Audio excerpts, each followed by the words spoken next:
안녕하세요. 저에게 일어난 아주 굴욕적이고 치욕스러운 일을 한번 풀어볼까 싶어서 이렇게 사연을 써내려가게 되었습니다. 자수성가의 표본인 우리 엄마에게서 태어난 저에게 이런 바보 같은 일이 생기다니. 정말 제가 아빠를 닮았다는 엄마의 말을 뼈저리게 실감하게 된 계기였습니다. 얼마나 제가 바보처럼 굴었는지 궁금하시죠? 지금부터 아주 경악스러운 이야기를 하나하나 풀어가 보도록 하겠습니다. 지금 저는 나이를 40이나 먹은 여자입니다. 제 나이 40살에도 아직까지 가장 존경하는 사람을 말하라 하면 우리 엄마라고 말할 만큼 저는 우리 엄마가 참으로 대단하고 존경스럽습니다. 어린 시절 아버지께서 불운한 사고로 돌아가신 뒤 엄마는 보상금이랍시고 받은 그 돈을 들고 음식 장사를 시작하셨습니다. 그 음식 장사가 나름 대박이 터지는 바람에 집 근처에 4층짜리 상가 건물을 하나 구매하실 수 있었습니다. 건물주가 되자마자 음식 장사는 이제 지긋지긋하시다면서 권리금 두둑히 받으시고 가게를 팔아버리셨습니다. 그리고 그 돈으로 저를 키워나가시며 임대업을 꾸준히 하셨고 지금은 본인 건물을 청소하시며 사는 게 낙이신 분이었죠. 제가 엄마 나이 40에 얻은 늦둥이 딸이라 더 귀하게 키우고 싶었다고 아직도 고생했던 지난 과거를 미안해 하시는 분이었습니다. 저는 나름 하고 싶은 거 다 하고 사고 싶은 거 다 사면서 귀하게 컸다고 생각했는데 엄마는 아버지 없이 자란 제가 무척이나 마음에 걸렸었나 보더라고요. 시간이 흘러 제 나이가 30이 되었을 쯤 저는 지인의 주선으로 한 소개팅을 통해 한 남자를 알게 되었습니다. 평소에 저를 예쁘게 봐주시던 직장 선배의 소개였는데 상대방 남자 쪽에서 제 사진을 보고 한 번만 소개해달라고 몇 번을 졸랐다고 하더라고요. 소개팅 자리에 간곡한 부탁으로 나가게 되었고 상대방 쪽에서 적극적으로 나오니까 저도 그 분위기에 휩쓸려서 몇 번 만남을 가지게 되었습니다. 그러다가 진지하게 저에게 만나보고 싶다는 의사를 밝혔고 당시 연애를 오랜 시간 쉬고 있었기에 저도 한번 만나보는 게 나쁘지 않겠다 싶었죠. 그때는 그 사람에 대한 콩깍지가 꽤 쓰여서 그 만남 자체가 행복하고 즐거웠습니다. 연애를 시작하고 더 많은 것들을 알게 되었는데 남자친구가 그때 외제차 딜러 일을 하고 있었어요. 그쪽 분야에는 관심이 없었기 때문에 잘 몰랐는데 외제차 딜러 수입이 들쑥날쑥한 구조로 되어 있더라고요. 판매가 많을수록 인센티브를 받을 수 있는 구조였는데 기본급은 최저시급에 아주 조금 못 미치는 수준이었습니다. 그러니까 한마디로 차를 팔지 않으면 손가락을 빨아야 하는 달이 있을 정도였고 언변이 없는 사람들에게는 혹독한 직업이기도 하다는 이야기였죠. 그럼에도 불구하고 남자친구는 외제차를 구매하는 사람들이 거의 대부분 돈이 많은 사람들이라는 이유로 사치를 즐겼습니다. 항상 본인이 명품이어야 한다며 값비싼 물건들로 휘감고 다녔고 돈을 쓰는 것에 아낌이 없는 사람이었습니다. 저는 자수성가한 어머니 밑에서 평생을 자랐기 때문에 돈 10,000원을 써도 꼼꼼하게 가계부에 기입을 하고 옷 하나를 구매해도 몇 번이나 고민한 후에 결제를 했거든요. 남자친구와는 완전히 다른 소비 성향을 보였었죠. 남자친구는 기분이 가는 대로 돈을 쓰곤 했거든요. 제가 봤을 땐 이해가 가지 않을 정도였어요. 10만 원이든 20만 원이든 자기 기분 내키는 대로 아까운 걸 모르고 돈을 썼죠. 가끔은 100만 원대가 훌쩍 넘는 명품 옷을 고민도 없이 구매를 하는데 저는 기겁을 했습니다. 무슨 가디건 하나 사는데 금액대가 100만 원이 넘어가는 건지 인터넷 쇼핑몰에서 구매하면 2만 원대에도 살 수 있을 법한 디자인인데요. 그렇다고 제가 지질이 궁상을 떨면서 살아왔던 건 아니었어요. 우리 집도 조물주 위에 건물주인 엄마가 있었기에 섭섭지 않게 용돈도 받고 했었는데 제가 아무래도 보고 배운 버릇이 있다 보니 신중해진 것이었죠. 남자친구가 돈을 쓸 때마다 저는 걱정 어린 시선을 보냈고, 그때마다 저에게 촌스럽게 굴지 말라는 이야기도 몇 번 했습니다. 저는 솔직히 이게 촌스러운 일인가 싶은 생각이 들기도 했죠. 친구들에게 남자친구의 씀씀이가 너무 해프다고 이야기를 하니 친구들은 봉 잡은 거 아니냐고, 이럴 때 제 실속도 챙기라고 하더라고요. 남자친구에게는 물론 장점도 있었죠. 사람이 리더십이 있는 편이라 그런지 분위기 자체를 주도하는 사람이었습니다. 많은 사람들 앞에서도 주눅들지 않고 자신의 매력을 확실하게 보여줄 수 있는 사람이라 그런지 눈을 사로잡게 만드는 매력이 있었어요. 저희가 연애를 시작하고 한 3개월쯤 되었을까? 둘이서 분위기 좋은 바에 가서 술을 한잔하고 집에 가려고 하는데 이상하게 아쉽더라고요. 연애에 한창 불이 붙었던 시기이기도 하고, 사실 누구나 초반 3개월까지는 1분 1초라도 더 함께 있고 싶곤 하잖아요. 이 사람이랑 떨어지기 싫다, 붙어 있고 싶다, 그런 생각이 들었을 때였고, 무엇보다 둘 다 성인이잖아요. 한두 살 먹은 어린애도 아닌데 남 눈치를 보면서 서로 밀고 당기게 할 시기도 아니었고요. 이대로 집에 가면 안 되겠다 싶은 생각에 남자친구한테 한 잔 더 할래? 하고 물어봤어요.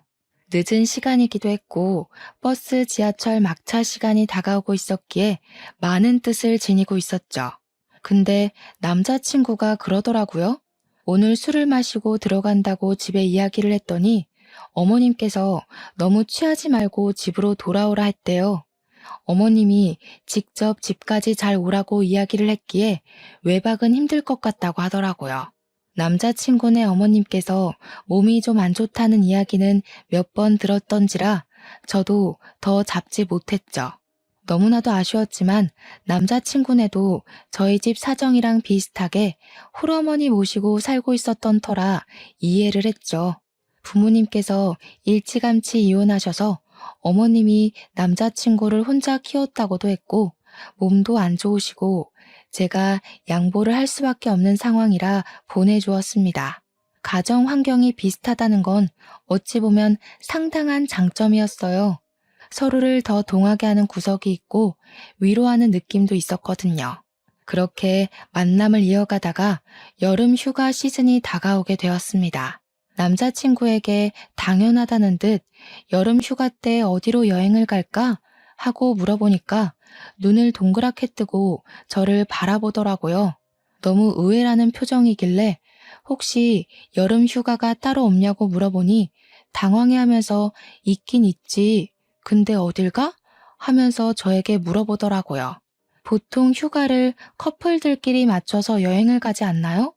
저는 당연히 남자친구와 함께 보낼 생각이었거든요. 사귀고 처음 맞이하는 여름 휴가인데 당연히 같이 시간 맞춰서 보내는 거 아니냐고 물어봤죠. 그러니 남자친구가 한참 우물쭈물하더니 그러면 우리 엄마가 집에 혼자 있어야 하지 않냐고 말을 하더라고요. 평소에 옷 살 때나 돈 쓸 때나 엄마를 한 번도 챙겨본 적 없는 사람이 여행을 가자고 하니까 갑자기 엄마 타령해 대는데 어이가 없더라고요. 그래서 저도 딱 잘라 우리도 다 큰 성인이고 그 며칠 엄마랑 떨어져 있어도 아무 문제 없지 않냐고 했어요. 그러니 남자친구가 하는 말이 우리 엄마는 내 걱정에 밤잠도 못 이룰 사람이라고 하더라고요. 아들이 여행 가서 무슨 일이라도 생기지 않을까 하루 종일 걱정하고 기다릴 텐데 어떻게 엄마를 두고 여행을 가냐고요. 그래서 저도 지지 않고 우리 엄마도 하루 종일 혼자 있는데? 우리 엄마도 나 기다리긴 한다고. 근데 여행 가는 것까진 터치하지 않는다고 했어요. 남자친구가 저한테 너랑 상황이 같냐면서 우리 엄마는 몸도 좀 안 좋으시잖아 하더라고요. 그것뿐만이 아니었습니다. 술 먹다가도 휴대폰 한번 쓱 보고는 엄마가 집에 오라고 했다면서 가고 주말에도 엄마가 오늘은 나가지 말라고 해서 집에 있으려고 하면서 약속 파토 내고요. 제가 하다 남자친구랑 연애를 하는 건지 남자친구 엄마랑 연애를 하는 건지 헷갈리더라고요. 그래서 말했죠. 너 마마보이냐고. 왜 이렇게 말끝마다 엄마 엄마 거리냐고. 진짜 우리 여름 휴가 때 여행 안 갈 거냐고요. 그러니 남자친구가 저한테 마마보이라고 했냐면서 화를 쓱 내더라고요. 자기 엄마가 아파서 걱정이 되어서 못 가겠다고 한 건데 어떻게 말을 그렇게 할 수 있냐고요. 여름 휴가 가고 싶으면 가자고. 근데 자기 엄마도 같이 가자고 하는 게 아니겠습니까? 어이가 없어서 너처럼 말끝마다 엄마 엄마 하는 게 바로 마마보이라고 했어요. 그러니까 자기는 그냥 효자일 뿐이라면서 저한테 강요하는 거 하나도 없지 않냐고. 내가 내 스스로 챙기겠다는데 왜 하면서 말을 하는데 꽤나 논리적이더라고요. 남자친구가 알아서 다 스스로 챙기고 했지. 언제 저한테 자기 엄마한테 전화 한 통 해라. 좀 찾아뵙고 살갑게 굴어라. 집안일 좀 도와달라 한 적 있냐고요. 그때는 제가 콩깍지에 완전히 쓰였을 때라 남자친구가 하는 말이 다 맞는 것 같다는 생각을 하면서 넘어갔죠. 제가 수긍하는 것처럼 보이니까 남자친구가 저한테 그런 말을 하더라고요. 우리가 연애를 한 시간이 벌써 1년이 다 되어 가는데 이참에 살림을 차리는 건 어떻겠냐고요. 결혼해도 절대로 저한테 대리효도하라는 말 안 할 테니까 걱정하지 말라고. 자기가 가끔 엄마 집 가서 밥 먹고 전화하고 챙기고 하겠다고요. 엄마랑 합가하자는 소리도 절대 하지 않을 테니까 자기랑 슬슬 결혼하자고 하더라고요. 어차피 맞벌이 생활할 거니까 우리 둘 버는 돈이면 절대로 입에 풀칠은 안 할 거라고 장담을 했어요. 제 나이가 31살이긴 했지만 친구들 중에는 이미 시집을 간 친구들도 있었고 우리 엄마도 노후부장 다 되어 있으니 이제 저만 시집 보내면 소원이 없겠다고 하셨거든요. 좋은 사람 만나서 결혼만 했으면 좋겠다. 노래처럼 매일 타령을 하셔서 저도 모르게 결혼을 할까 하는 생각을 했습니다. 솔직히 31살에 언제 또 새로운 사람 찾아서 만나고 연애하고 결혼하고 하겠습니까? 시간이 허락하지 않을 거란 생각이 들었죠. 남자친구에게 홀라당 넘어가 버린 저는 번갯불에 콩 구워 먹듯 그렇게 결혼을 약속해버리고 말았습니다. 그때까지만 해도 앞날은 창창하고 행복할 거라 굳게 믿고 있었어요. 저에게 소개팅을 주선했던 선임에게 먼저 결혼 소식을 전했는데 저를 보면서 되게 의외라는 식으로 말씀을 하시더라고요. 예전부터 그 집 엄마가 극성이기도 했고 몸이 좋지 않다는 소식도 꽤 오래전에 들었는데 진짜 결혼할 거냐고요? 저는 그런 반응에 좀 어이가 없어서 소개를 시켜주실 땐 언제고 이제 와서 그런 찝찝한 소리를 하시느냐 다시 물었어요. 그러니까 선임이 하는 말이 상대방 쪽에서 귀찮게 졸라대서 소개를 시켜준 거라고 하시더라고요. 자기도 사실 엄청 친한 사이는 아니라고 말꼬리를 흐리시더니 그래도 1년을 만났다는데 자기보단 제가 더 잘 알고 결정하지 않겠냐고 하더라고요. 그냥 축하한다고 말부터 할 걸 하시는데 저도 기분이 좀 상하긴 했지만 고맙습니다 하고 말았습니다. 우리 엄마는 제가 결혼을 하겠다고 하니까 신이 잔뜩 나서 예비 사위가 집에 놀러 오면 씨암탈기라도 잡아야겠다고 오래간만에 음식 솜씨 제대로 보여주시겠다고 성화였습니다. 우리 집에 인사를 드리러 오기로 한 날이 왔고 살짝 긴장했는데 빈손으로 떡하니 나타난 예비 신랑을 보고 조금 실망하긴 했습니다. 처음 인사드리러 온 자리인데 아무리 편하게 오라고 했다지만 빈손은 좀 아니지 않나요? 근데 정작 엄마는 별 신경도 쓰지 않는 눈치길래 그냥 저도 별소리 하지 않았습니다. 엄마가 정말 백숙에 잡채에 게장에 손이 많이 가는 음식들로 죄다 준비를 하셨더라고요. 예비 신랑에게 살갑게 굴면서 많이 먹으라고 예전에 음식 장사를 했었던 터라 손맛이 좋다면서 닭백숙 다리를 쭉 뜯어서 앞접시에 올려주었어요. 그러니 예비 신랑이 인상 팍 구기면서 어머님 많이 드시라고 자기는 물에 빠진 닭은 별로 안 좋아한다고 하더라고요. 제가 당황해서 아니 주는 대로 먹지 무슨 반찬 투정을 하고 있냐고 한 소리 하니까 자기네 집은 항상 닭을 구워서 줬다고 하더라고요. 그래서 통닭을 더 좋아한다면서 물에 빠진 닭은 무슨 맛으로 먹어요? 하고 앞접시를 쓱 밀대요. 우리 엄마도 당황하셔가지고 눈만 껌뻑이고 계셨어요. 저는 철없는 예비 신랑과 엄마 사이에 껴서 이리저리 눈치를 보며 밥을 먹었습니다. 식사 시간이 끝이 나고 이런저런 이야기를 나누는데 예비 신랑이 우리 엄마한테 그러더라고요. 장모님은 무슨 돈으로 생활을 하고 계신 거냐고요. 혹시 제가 생활비를 대고 있는 거냐고요. 제가 그냥 웃으면서 우리 엄마 돈 많아. 걱정 안 해도 돼. 하니까 남자친구 눈이 번쩍 뜨이는 거예요. 아까 밥 먹을 때 슬쩍 들어보니 식당을 하셨다고 하던데 프랜차이즈 같은 거 가지고 계신 거냐고 사장님이냐고 묻대요. 엄마가 그 식당은 권리금 받고 넘긴 지 오래라고 그때 받은 돈이 꽤 쏠쏠해서 저를 키운 거라고 이야기하셨어요. 그러면서 요즘은 부업으로 건물 청소도 하고 있고 하면서 이야기를 하셨죠. 그러니까 예비 신랑 얼굴이 팍 구겨지면서 아, 건물 청소 하면서 말꼬리를 흐리는 게 아니겠어요? 엄마도 그 표정에 빈정이 확 상하신 건지 청소하고 있는 건물이 본인 건물이라는 이야기는 하지 않으시더라고요. 어영부영 자리가 끝이 나고 예비 신랑이 집으로 돌아가고 난 뒤에 엄마가 저를 확 째려보시더라고요. 저한테 남자 보는 눈이 발끝에 달린 것 같다고 허우대 멀쩡하고 외관만 번쩍번쩍하면 뭐하냐고 속이 시커멓다고 하셨어요.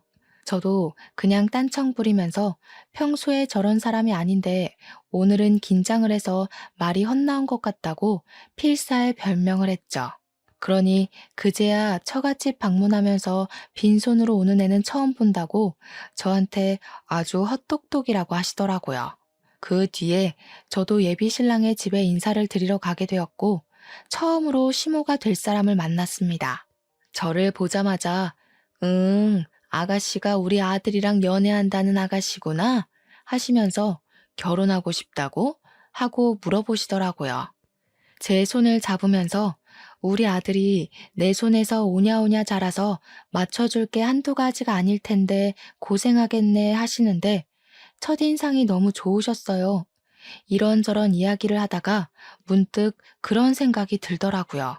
분명 몸이 몇 년 전부터 안 좋으시다고 했는데 아픈 기색이 아무리 봐도 전혀 보이질 않더라고요.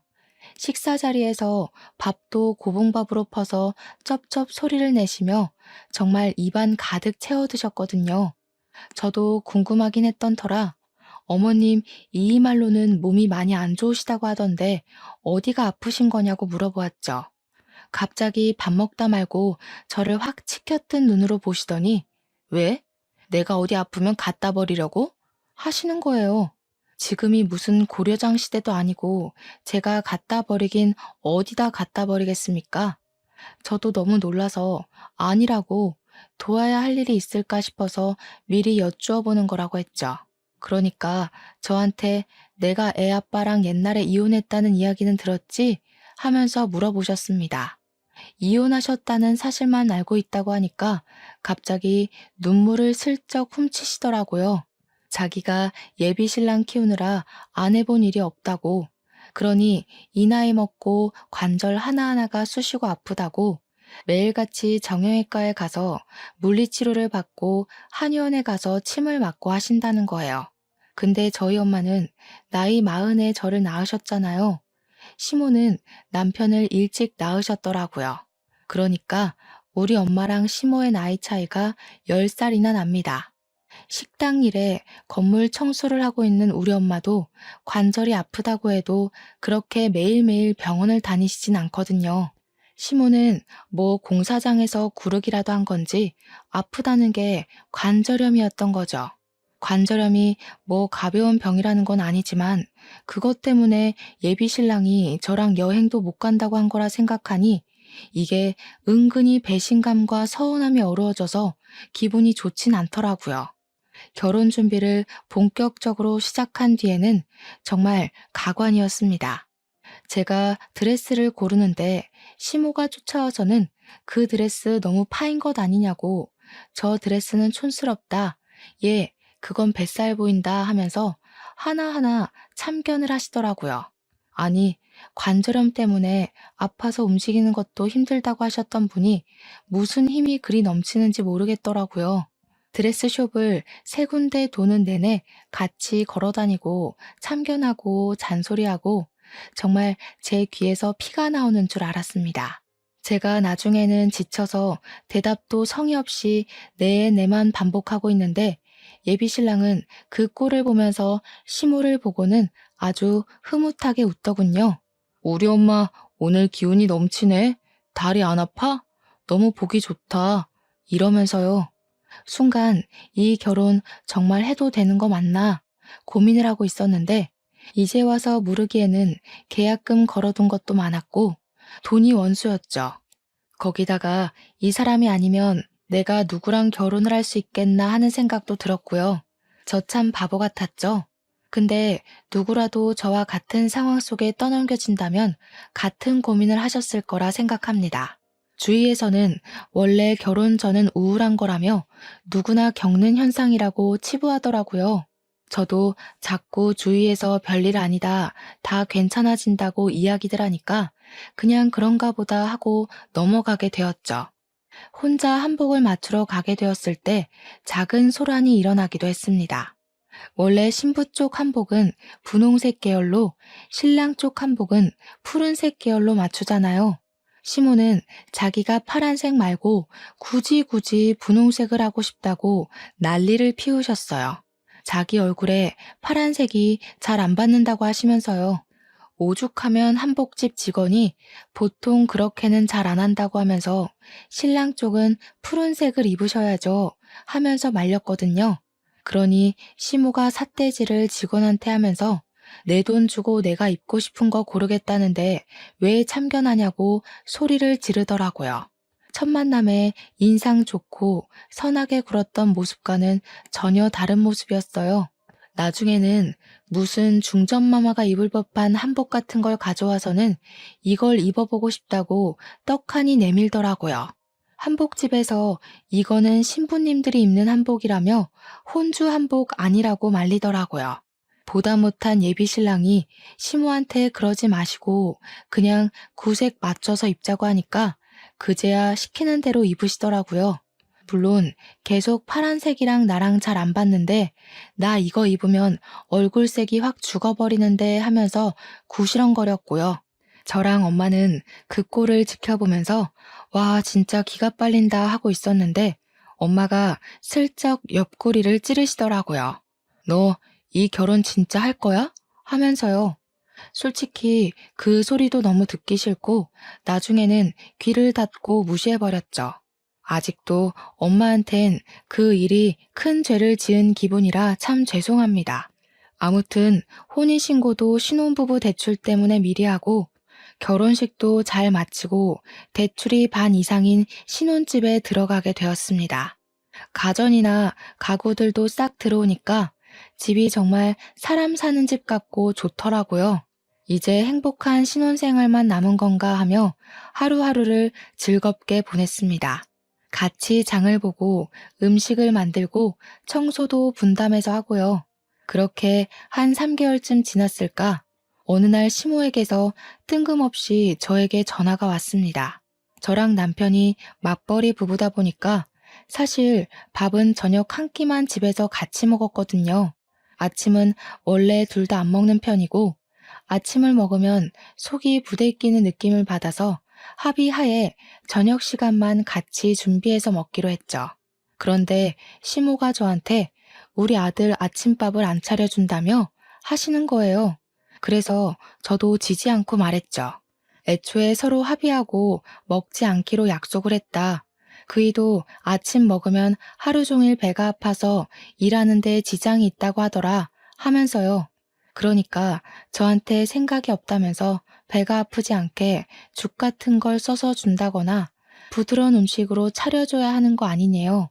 아니, 저랑 남편이랑 서로 합의하에 정한 이야기를 왜 이제 와서 들쑤시는지 이해가 가지 않았습니다. 저도 딱 잘라서 말을 했죠.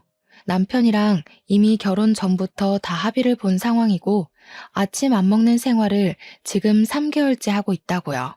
그동안 아무런 문제도 없었고 앞으로도 그럴 거니까 이 부분은 신경 쓰지 마셔라. 그이랑 저랑 둘 다 알아서 잘하고 있다고 했습니다. 그러니 시모가 할 말이 없는지 끙끙거리는 소리만 내더라고요. 아마 잔소리하고 싶었는데 제가 너무 강력하게 말하니까 할 말이 없어서 화를 사귀는 것 같은 소리였어요. 전화를 끊으려고 하는데 대뜸 그러시더라고요. 왜 저녁밥 차릴 때 된장찌개 아니면 김치찌개만 주냐고요. 원래 한국인의 밥상 기본 찌개가 된장찌개랑 김치찌개 아니었나요? 그래서 둘 다 번갈아 가면서 주고 있다고 대꾸를 했죠. 그러니까 마치 너 딱 걸렸다 하는 말투로 아들이 전화 와서는 순두부찌개가 먹고 싶다고 했다면서 저한테 순두부찌개를 좀 해주래요. 제가 곧 죽어도 순두부를 안 해준다고 일러 바쳤다는데 제가 뭐 일부러 먹이지 않은 건 아니잖아요. 저한테 말을 해야 제가 끓여주던가 하죠. 그래서 오늘 저녁에 끓이겠다고 대꾸하고 끊었습니다. 퇴근하고 온 남편에게 말없이 순두부찌개 거리를 차서 바지락 넣고 칼칼하게 끓여주니까 제 눈치를 살살 보더라고요. 그래서 저도 한마디 했죠. 먹고 싶은 게 있으면 나한테 말을 하지 왜 시모한테 말을 해서 저를 곤란하게 만드는 거냐고요. 그랬더니 그냥 밥 잘 먹고 다니냐 해서 아침이야 원래 안 먹었던 거니까 패스하고 저녁에는 된장찌개, 김치찌개 번갈아 먹는다고 했대요. 시모가 먼저 우리 아들 순두부찌개 좋아하잖아. 한마디 해서 맞지, 좋아하지 라고 대꾸해 준 게 끝이라는 겁니다. 누구 말이 진짜로 맞는 말인지 나원 참. 제가 그냥 남편을 쓱 흘겨봤어요. 남편이 필사적으로 변명을 하길래 앞으로는 저한테 직접 이야기해달라고 오해가 쌓이는 건 싫다고 말했습니다. 그러니까 갑자기 남편이 그럼 먹고 싶은 거 다 이야기해도 되냐고 하더라고요. 제가 뭐 요리사는 아니니까 전부 다 해줄 수는 없지만 말을 해주면 노력은 해보겠다고 말은 했죠. 그러니까 자기는 밥 종류보다 분식 종류를 더 좋아한다면서 캡사이신이 팍팍 뿌려진 떡볶이랑 볶음 우동 같은 밀가루가 먹고 싶다고 하더라고요. 제가 엄마의 손맛을 물려받긴 해서 사실 웬만한 음식들 다 평균치는 하거든요. 다음 날부터 남편이 먹고 싶다는 거 말을 해주면 제 선에서 가능한 음식들을 곧잘 해줬어요. 근데 어찌 된 게 메뉴가 맨날 밀가루 음식에 맵고 짜고 자극적인 것만 줄줄이 말하더라고요. 사람이 좀 골고루 채소도 먹고 영양가 있는 균일한 식단을 해야 하는데 남편이 입맛이 소위 말하는 초등학생 입맛인지 맨날 밀가루만 찾더라고요. 과일, 채소 이런 거 절대 입에도 안 되는 사람은 또 처음이었습니다. 저는 근데 과일을 진짜 좋아하거든요. 그래서 밀가루를 저녁에 많이 먹어도 회사에서 점심에 샐러드를 먹거나 후식으로 꼭 과일을 챙겨 먹곤 했어요. 우리 엄마가 식당 하실 때 저한테 항상 골고루 편식하지 말고 밥을 먹어야 한다고 습관을 들이셨거든요. 저는 나름 균형을 맞추려고 노력했고 남편은 점심에도 맨날 돈가스랑 제육볶음만 먹는 것 같았어요. 그러다가 배변 활동에 문제가 생기고 말았던 거죠. 극심한 변비에 고통스러워하더니 나중에는 병원에 가서 관장을 해야 할 정도까지 이르렀습니다. 배가 아프다고 대굴대굴 오밤중에 구르고 난리가 나서 맹장인 줄 알고 급하게 응급실에 갔더니 배에 가스가 가득 찼다는 겁니다. 한마디로 변을 보지 못해서 배가 아픈 거라며 관장을 하고 가라고 하더라고요. 제가 다 부끄러워서 혼이 났네요. 아무튼 관장까지 했는데도 정신 못 차린 남편은 맨날 떡볶이 해줘, 라면 끓여줘, 아귀찜 해줘 하더라고요. 그렇게 맵고 짜고 밀가루만 처먹다가 결국 우리 남편은 치질에 걸리게 되었고 하루 종일 아프다 아프다 하더니 결국 수술까지 하게 되었습니다. 결혼을 했으니까 여름 휴가는 해외여행을 가볼까 하고 계획을 짜놨었는데 남편이 치질 수술을 해야 한다는 이야기를 하자 완전히 절망하고 말았죠. 그러길래 식습관을 좀 고쳤으면 얼마나 좋았겠냐고 잔소리를 했더니 남편은 자기 아픈 거 몰라준다고 삐지더라고요. 결국 고대하던 결혼 후 첫 여행은 완전히 무산되었고 남편은 치질 수술을 하기 위해 입원을 하게 되었습니다. 수술 자체는 간단하고 시간도 얼마 걸리지 않았는데 수술한 이후가 문제더라고요. 아픈 것도 정말 엄청나게 아프고 앉아있지도 못하고 바로 눕지도 못하고 엎드려서 끙끙거리며 앓는 소리만 내더라고요. 아무래도 수술이 잘못된 것 같다고 이렇게 아플 수 있냐고 예민해져가지고 하루 종일 삐지고 화내고 진짜 어린아이도 이렇게 징징거리진 않겠구나 하는 생각이 들 정도였습니다. 그 와중에 우리 시모는 입원실에 찾아와서 우리 아들 괜찮냐고 저렇게 아파하는데 진통제 하나 안 놔주냐고 발만 동동 구르더라고요. 결국에는 저한테 도대체 뭘 먹었길래 생전 없던 치질이 생겨서 저 고생을 하게 만드냐고 화를 내는 겁니다. 남편이 먹고 싶다는 거 다 챙겨줬을 뿐이라고 같이 먹은 저는 멀쩡한데 뭐가 문제냐고 했죠. 아무래도 어머님이 좀 하자 있는 아들을 낳으신 게 아닐까요? 하면서 일부러 과장되게 웃었습니다. 막말로 시모의 아들 식습관이 이상해서 생긴 병인데 제 탓을 하니 제가 짜증이 나지 않겠어요? 그렇게 한 3일을 입원해 있었어요. 근데 수술은 했어도 화장실은 꼭 가야 한다고 하더라고요. 남편이 배가 아프다고 화장실을 갔는데 수술을 하고 처음으로 변을 본 것이었거든요.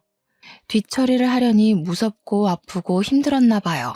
저는 출근을 해서 없었고 병실을 지키고 있던 시모한테 계속 징징거렸던 거죠. 퇴근하고 병원에 찾아가니 시모가 저한테 그러더라고요. 우리 아들이 치질 수술해서 뒤처리가 힘들다고 하니까 네가 좀 도와줘라. 제가 너무 놀라서 네? 하고 물어보았죠. 배를 수술한 것도 아니고 팔을 수술한 것도 아닌데 용변 처리를 저보고 하라고 하니까 제가 황당하죠. 싫다고 고개를 절레절레 저었더니 지금 네 남편 더럽다고 피하는 거냐고 버럭하시대요. 네, 더럽죠. 남의 변이 더럽지. 그럼 깨끗해요? 그렇게 좋으시면 어머님이 직접 하세요. 제가 딱 잘라 거절을 하니까 민망한 건지 괘씸한 건지 수치스러운 것도 모르고 그걸 시모한테 시킨다고 버럭버럭. 아니, 자기가 낳은 아들인데 저보다 시모가 하는 게 맞지 않겠냐고 했더니 노려보시대요. 제가 시모한테 수치스러운 건 어머님이 아니고 남편일 거라고 그거 하나 제대로 못하는 머저리로 만드시는 거냐고 했죠. 남편이 퇴원을 하고 저희는 다시 일상으로 돌아가게 되었습니다. 남편은 수술을 하느라 여름 휴가를 다 쓰게 되었는데 저는 여름 휴가를 쓰지 않았으니 남아 있었거든요. 그래서 엄마를 모시고 일본 여행을 가기로 약속을 잡았는데 남편이 대뜸 우리 엄마는 하더라고요. 저도 아무렇지 않게 우리 엄마랑 여행 가는데 시모는 왜 물어보냐고 모르쇠로 일관했더니 입을 삐죽이더라고요. 제가 웃으면서 시모는 네가 모시고 가야지. 나한테 대리효도 안 시킨다며? 나랑 엄마랑 놀러 가는데 시모를 왜 끼워 넣어? 했어요. 결혼 전에 저한테 약속했던 사실이 있었으니 자기도 대놓고 시모 모시고 가라고 강요도 못하고 제가 시모도 같이 가자고 해볼까? 하고 말해주기를 기다렸던 모양이더라고요. 제가 정신 나갔나요? 시모를 모시고 가게. 끝까지 제 입에서 시모한테 물어보겠다는 말이 나오지 않으니까 우리 엄마 일본 못 가봤는데 불쌍하다 하더라고요. 그래서 시모 일본 안 가보셨으면 당신이 겨울에 어머님 모시고 일본 가면 되겠네 했죠. 그러니까 눈 동그랗게 뜨고 그럼 너는? 하길래 나는 우리 엄마 모시고 동남아 갔다 오면 되지 했어요.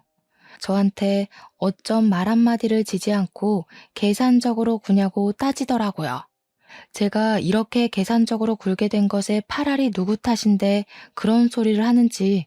저는 친정엄마랑 결국 일본 여행을 떠났고 즐겁게 여름 휴가를 보내고 와서 선물 사온 걸 남편과 시모에게도 나눠드렸습니다. 근데 시모가 저를 보자마자 일본 여행 재미있었냐고 네 남편이랑 나 두고 가니까 즐겁지? 하면서 비꼬더라고요. 그래서 제가 웃으면서 이이가 겨울에 어머님만 모시고 일본 간다고 하더라고요. 두 분이 즐겁게 데이트하고 오셔요 했죠. 그러니 시모 표정이 밝아지면서 진짜냐고 너무 좋다고 하는데 남편만 똥 씹은 얼굴로 저를 보더라고요. 자기가 챙겨서 가기는 싫었는지 그런 소리를 왜 벌써부터 하냐고 핀잔을 주는데 고소했습니다. 생각해보면 시모만 모시고 어디 갈 생각이 있었다면 결혼 전에도 여행 다니고 했겠죠. 그러더니 시모가 갑자기 저한테 왜 말도 없이 일본에 갔냐고 하더라고요. 그래서 제가 어머님께 보고하고 가야 해요? 했죠. 아니, 우리 아들이 종이에 손 베었다고 야단법석을 떨길래 너한테 약 발라달라고 하라니까 네가 일본 가고 없다는 거야. 내가 얼마나 속상하던지. 그거 덧나면 생살 알아서 엄청 아픈 거 알잖니? 저는 제가 뭔가 잘못 들은 건가 싶었습니다. 종이에 손가락 한 번 안 베어본 사람이 있나요? 지금 저한테 약 발라줘야지 어디 일본을 놀러 가고 앉았냐고 한 소리 한 거잖아요. 저처럼 사무직 하는 애들은 허구한 날 서류 만지다가 베이는데 그럼 직장에 남편 불러서 손을 치료해달라고 해야 되냐고 따지니까 시모가 그러더라고요. 저처럼 자주 베이는 애들은 내성이 생겨서 아픈 것도 모르지만 고운 우리 아들 손은 다르다고요. 와, 순간 제가 이런 꼴을 당하려고 결혼했나 싶더라고요. 욱하는 마음에 아이가 없을 때 이혼을 해야 하나 그런 생각까지 들었고요. 그렇게 1년이 넘는 결혼 생활을 하면서 꾸역꾸역 애틋한 모자의 사유를 방관하려 애쓰며 지냈어요. 제가 어느 정도 포기를 하고 나니까 마음이 편해지더라고요. 그러던 어느 날 시모가 다짜고짜 저한테 전화를 해서는 남편이 승진 명단에 분명 올라가 있었다고 했는데 이번에도 승진을 못했다고 하면서 짜증을 내는 거죠.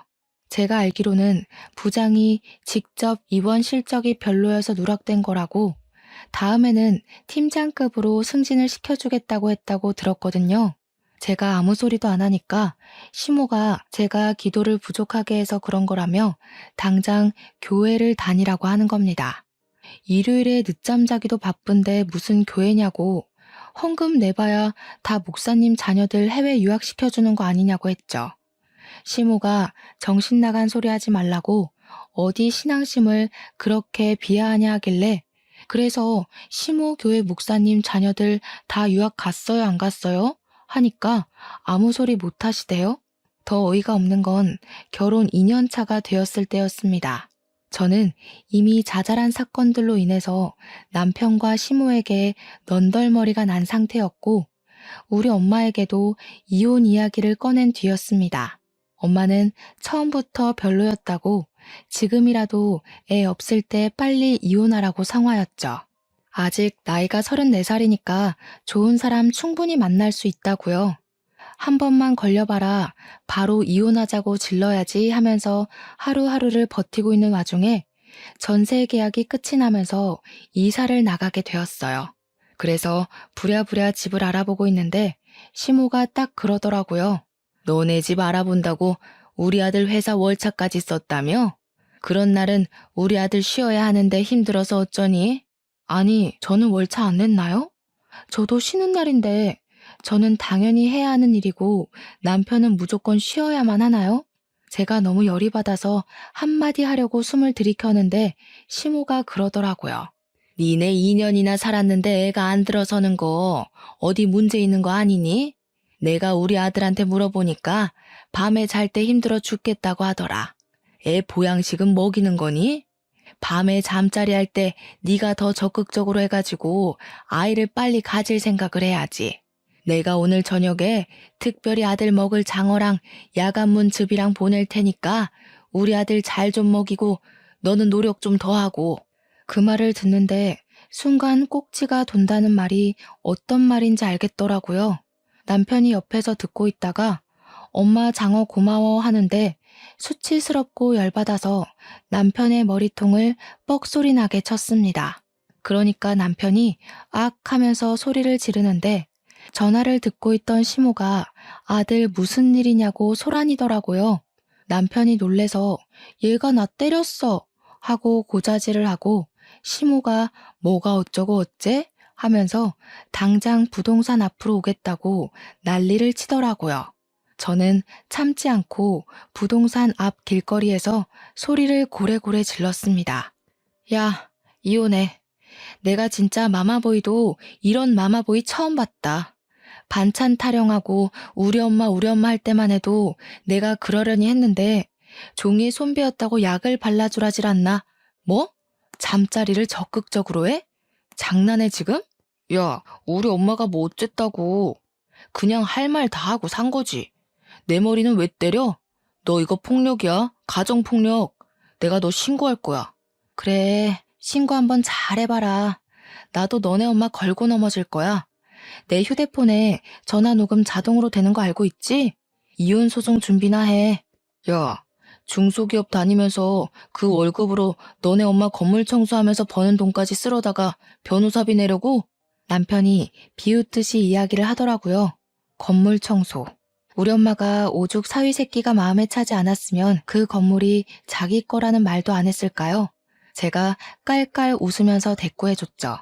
야, 우리 엄마가 청소하는 그 건물이 우리 엄마 건물이야, 이 모지리 새끼야. 내가 엄마한테 생활비를 주는 것도 아닌데 그럼 우리 엄마가 건물 청소 그거 깔짝깔짝해서 차도 사고 골프도 치고 그러고 살겠냐? 바보 같은 게 계산기 하나 제대로 못 두들기면서. 그 건물이 장모님 거라고? 근데 왜 말 안 했어? 장모님 건물주였어? 누가 네 장모님이니? 너 이제 내 남편 자리에서 아웃이야, 아웃. 나 너랑 이혼할 거라니까? 거기서 남편이랑 실랑이를 벌이고 있는데 진짜로 시모가 저 멀리서부터 야, 이 죽이려나 하면서 달려오더라고요. 제가 손 쓸 시간도 없이 제 머리채를 잡고 흔들고 난리가 났죠. 길거리였으니까 부동산 사장님도 나오고 지나가는 사람들도 어떡하냐며 구경하고 사진 찍고 동영상 찍고. 근데 저는 일부러 피하지 않고 다 맞아줬어요. 그게 증거가 되지 않겠습니까?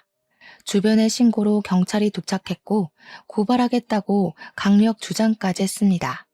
다행히 영상이 필요하면 연락달라고 주변 몇 분께서 명함을 주고 가셨길래 그거 다 챙겨서 이혼 변호사까지 만났습니다. 전송받은 영상과 제 통화 녹음 파일들을 증거로 제출했고 당연히 아이가 없었으니 빠르게 이혼이 정리가 되었습니다. 이혼 도장 쾅 찍히고 나니 전 남편이 우리 엄마를 찾아와서 왜 건물주라고 말 안 했냐고 사기 결혼 아니냐고 헛소리를 해대더라고요. 우리 엄마가 당신 누구냐고 모른 척 하니까 다시 저랑 합칠 거라고 자기가 잠깐 실수한 거라고 했대요. 저희 엄마한테 제 마음 좀 돌려주라고 딸 이혼이로 살게 할 수 없지 않냐고 했다면서요. 우리 엄마가 화가 나서 이 쭉정이 같은 게 어디서 헛소리냐고 청소하던 걸레짝을 얼굴에 던졌다고 하더라고요. 제 나이 35에 깔끔하게 시모 고소하고 이혼을 딱 했습니다. 엄마의 도움으로 징징거리며 미련 떨던 전 남편을 뒤로하고 2년 동안 해외에 나가서 아르바이트도 하고 여행도 하고 놀고 먹다가 한국에 들어왔죠. 38살에 엄마의 지인분 주선으로 선을 보았고 재혼까지 했고요. 얼마 전에는 뱃속에 새 생명을 잉태하게 되었습니다.